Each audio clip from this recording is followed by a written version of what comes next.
Now that my base coat is dry, let's move on to our beautiful polishes, step number 3 in the system. We have around 150 gorgeous creams, shimmers, and glitters, and we release new colors as we become inspired to create new trends. So now, just put something down so that you make sure you protect whatever surface you're working on.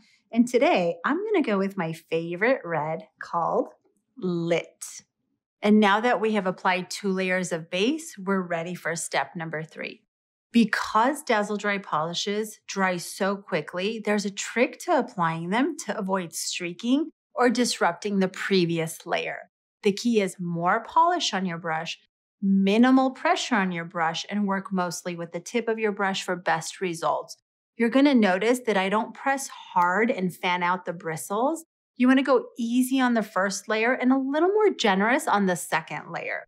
After shaking the polish to resuspend the pigment, dip the brush in the bottle for each nail and swipe one side of the brush on the inner neck of the bottle and allow excess product to just flow back into the bottle.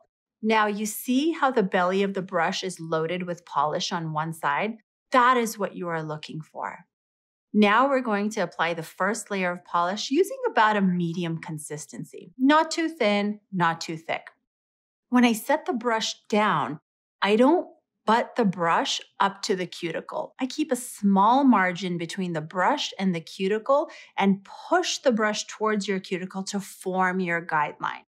Then I run the brush down both sides of the nail and finally smooth out any imperfections until I get the desired coverage.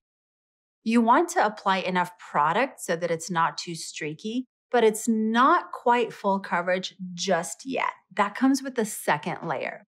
Remember, the key when applying your Dazzle Dry manicure is to allow each layer to dry matte prior to applying the next layer. I cannot emphasize this enough.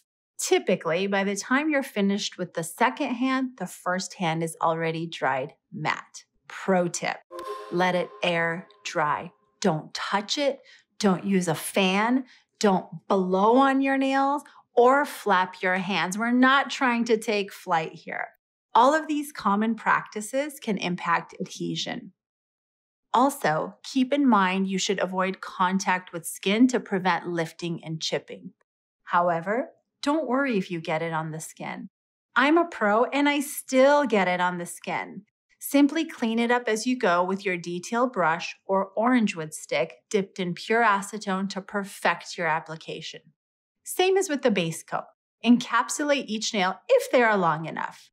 Notice that our custom brushes do most of the work for you. The precision laser cut bristles beautifully hug the cuticle area and creates your guideline for that flawless application.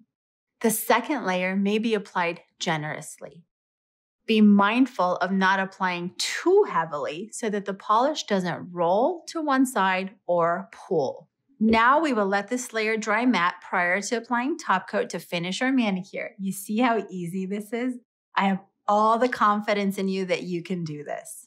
I will let you in on another pro tip. When using our glitters, shimmers, or metallics, the application is slightly different. Apply these colors in thin layers to prevent premature chipping. You may do a third layer if needed.